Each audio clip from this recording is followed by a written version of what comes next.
वेदेकेरा YouTube channel पर आप सभी का स्वागत है। आज हमारे सामने झारखंड के जनजातीय आंदोलनों से जुड़ी एक एक बहुत ही दिलचस्प सूची है।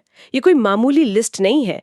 ये 1767 से लेकर 1931 तक, मतलब करीब 170 सालों के संघर्ष का एक पूरा कच्चा चिट्ठा है।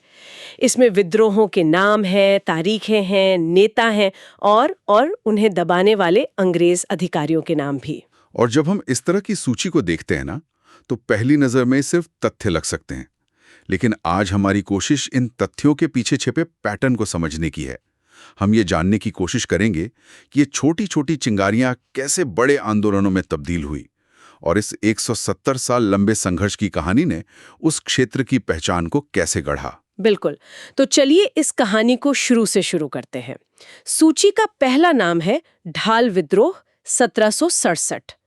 ये वो समय था जब ईस्ट इंडिया कंपनी बक्सर की लड़ाई के बाद बंगाल में अपनी जड़ें जमा चुकी थी और अब इस जंगली और पहाड़ी इलाके की तरफ बढ़ रही थी। तो क्या ये पहली दस्तक पर पहली प्रतिक्रिया थी? हाँ, एक तरह से। हाँ, 1765 में दीवानी मिलने के बाद कंपनी के लिए ये इलाके बिल्कुल नए थे। ढाल विद्रोह, जिसका नेतृत्व वहां के अपदस्थ राजा जगन्नाथ ढाल ने किया, वो दरअसल अपनी खोई हुई सत्ता को वापस पाने की लड़ाई थी। सूची में देखिए, ये विद्रोह 10 साल तक चला, 1767 से 77 तक। 10 साल तक? हाँ, ये कोई छोटी मोटी झड़प नहीं थी। इससे पता चलता है कि अंग्रेजों के लिए इस इलाके पर कब्जा करना कितना मुश्किल रहा होगा। और यहीं से एक पैटर्न मतलब तुरंत नजर आने लगता है। ढाल विद्रोह के ठीक बाद चुवार विद्रोह, फिर पलामू में चेरो विद्रोह, रामगढ़ में घटवाल विद्रोह, ये तो एक के बाद एक शुरू हो रहे हैं। इन शुरुआती विद्रोहों में कोई साझा धागा था क्या? बिल्कुल, ये जो शुरुआती विद्रोह हैं, जैसे ढाल, चेरो या घटवाल, इन सब में एक बात बिल्कुल आम है। इनका नेतृत्व ज्यादातर स्थानीय राजा, जमींदार या सरदार कर रहे थे। मतलब वो लोग जिन्हें अंग्रेजों ने उनकी सत्ता से बेदखल कर दिया था। ये अपनी जमीन और इज्जत वापस पाने की लड़ाइयां थी। एक तात्कालिक प्रतिक्रिया। और इन प्रतिक्रियाओं को दबाने के तरीके में भी एक पैटर्न दिखता है। चेरो, भुक्ता और घटवाल विद्रोह, इन तीनों में दमनकर्ता के तौर पर एक ही नाम है, कैप्टन जैकब कैमिक। ऐसा लगता है जैसे अंग्रेजों के पास विद्रोह को कुचलने के लिए कोई स्पेशलिस्ट था। ये बहुत दिलचस्प अवलोकन है। इससे ना हमें ब्रिटिश रणनीति की एक झलक मिलती है। उनके पास अधिकारी तो सीमित थे, तो वो कैमिक जैसे क्रूर और कुशल सैन्य अधिकारियों को एक ट्रबल शूटर की तरह इस्तेमाल करते थे। अच्छा। जहां भी विद्रोह की आग भड़कती, कैमिक को भेज दिया जाता। इससे ये भी पता चलता है कि अंग्रेजों ने इन शिकायतों को कभी राजनीतिक रूप से समझने की कोशिश ही नहीं की। उनका एकमात्र जवाब था सैन्य दमन। और कहानी आगे बढ़ती है। सूची हमें संथाल परगना और भागलपुर ले जाती है, जहां पहाड़िया विद्रोह और तिलका आंदोलन का जिक्र है। तिलका मांझी का नाम तो बहुत सम्मान से लिया जाता है। उनका आंदोलन बाकियों से कैसे अलग था? तिलका मांझी का आंदोलन बहुत महत्वपूर्ण है। उन्होंने सिर्फ हथियार नहीं उठाए, बल्कि लोगों को एकजुट करने के लिए एक अद्भुत तरीका निकाला। वो साल के पत्तों पर संदेश भेजकर गांवों को संगठित करते थे, जो अंग्रेजों के खिलाफ एकता का प्रतीक बन गया। और उन्होंने सीधे तौर पर कंपनी के एक बड़े अधिकारी ऑगस्टस क्लीवलैंड पर हमला किया और उसे मार गिराया। ओहो। हाँ, ये ब्रिटिश सत्ता को एक सीधी और खुली चुनौती थी। इसी वजह से उन्हें भागलपुर में सरेआम फांसी दी गई, ताकि दूसरों के मन में डर पैदा हो। तो अगर हम 18वीं सदी को देखें, तो ये एक तरह से नींव रखने का दौर था। स्थानीय स्तर पर अलग अलग वजहों से, लेकिन प्रतिरोध लगातार हो रहा था।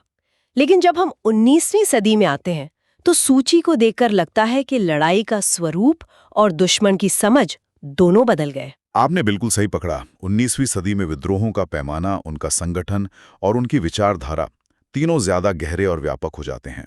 और इसकी शुरुआत होती है कोल विद्रोह से, 1831-32। ये एक बड़ा मोड़ था। हाँ, कोल विद्रोह। सूची बताती है कि ये हजारीबाग को छोड़कर लगभग पूरे छोटा नागपुर में फैला था। इसका कारण क्या था?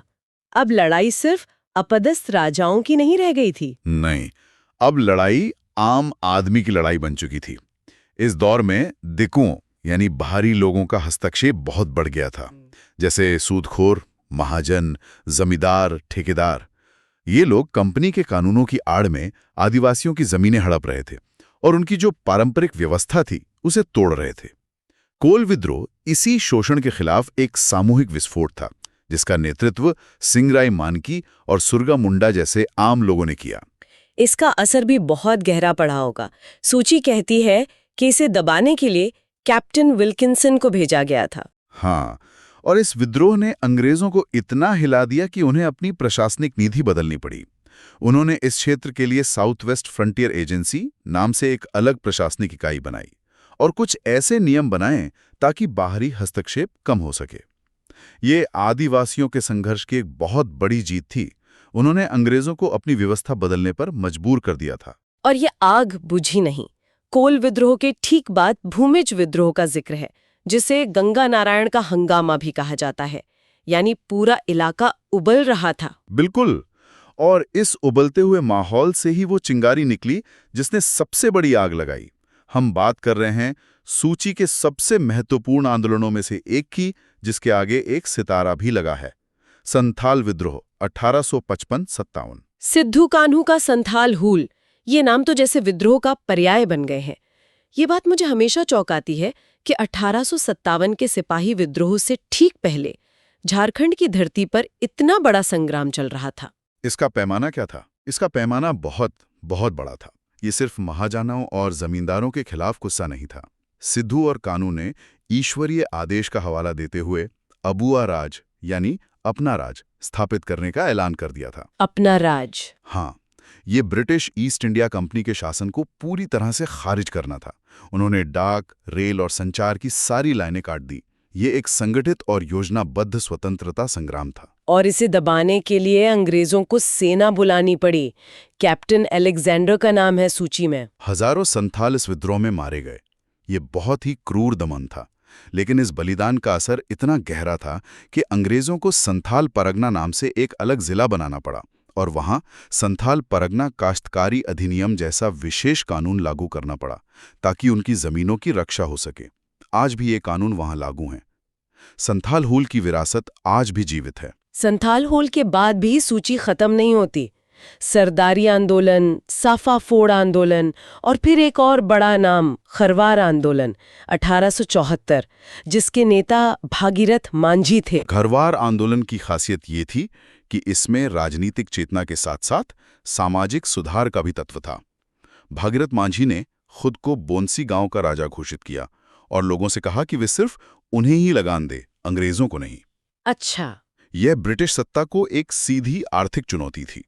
साथ ही उन्होंने सामाजिक शुद्धता पर भी जोर दिया। तो हम देख रहे हैं कि विद्रोह अब सिर्फ हथियारबंद लड़ाई नहीं रह गए थे। उनमें सामाजिक, धार्मिक और राजनीतिक सुधार की सोच भी शामिल हो रही थी।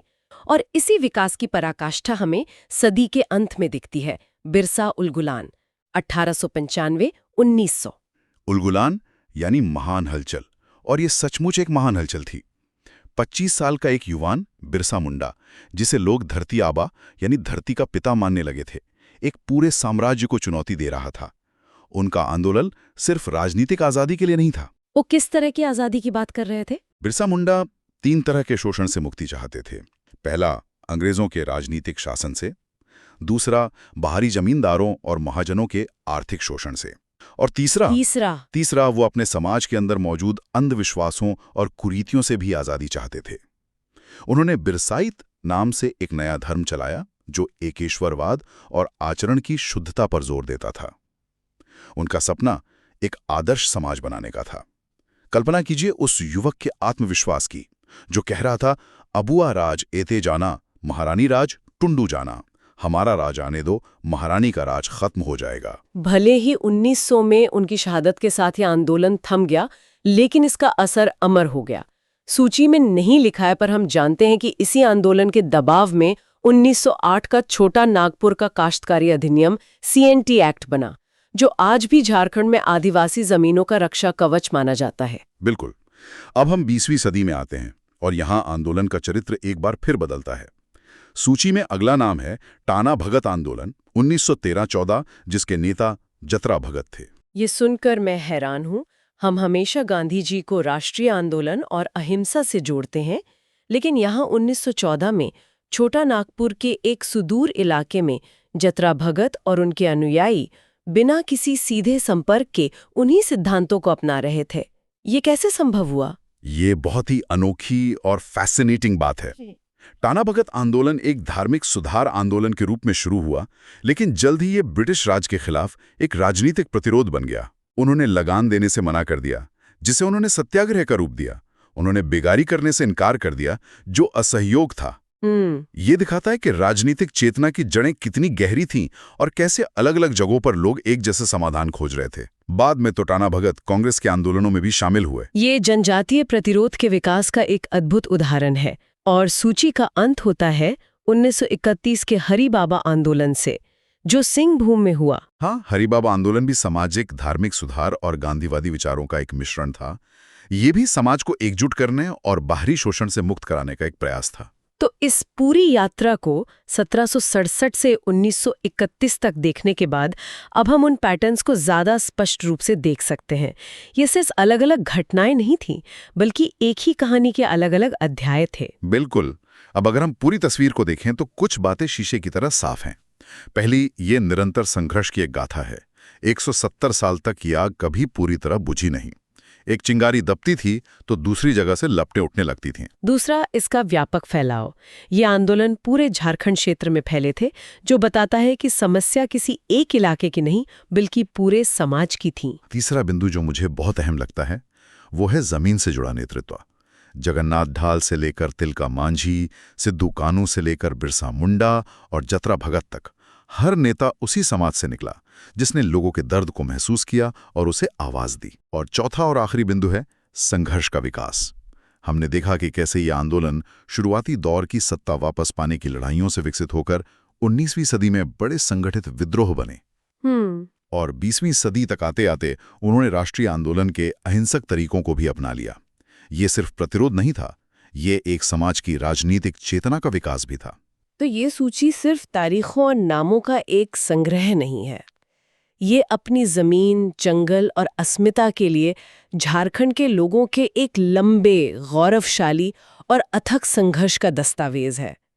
ये हमें सिखाता है कि अन्याय के खिलाफ आवाज उठाना कितना जरूरी है, भले सामने कितनी भी बड़ी ताकत क्यों ना हो। सही कहा। और ये चर्चा हमें एक गहरे सवाल पर लाकर छोड़ती है। ये सूची हमें विद्रोहों के बारे में बताती है, लेकिन सोचने वाली बात यह है कि इन आंदोलनों की सामूहिक स्मृति, इनकी कहानियां जो पीढ़ियों तक सुनाई गईं और इनकी विरासत ने आज के झारखंड की सामाजिक राजनीतिक चेतना को किस तरह गढ़ा है। सही। बिरसा मुंडा या सिद्धू कान्हू आज सिर्फ ऐतिहासिक किरदार नहीं है, वो एक पहचान और प्रेरणा के प्रतीक हैं। इन ऐतिहासिक संघर्षों की गूंज आज भी वहां की राजनीति, समाज और अधिकारों की लड़ाई में कैसे और कितनी सुनाई देती है, ये एक ऐसा सवाल है जिसका जवाब हमें इस सूची से परे जाकर खोजना होगा। इसी विचार के साथ हम आज की ये चर्चा यहीं समाप्त करते हैं। वैदिक एरा YouTube चैनल पर इस चर्चा को सुनने के लिए आप सबका बहुत बहुत धन्यवाद।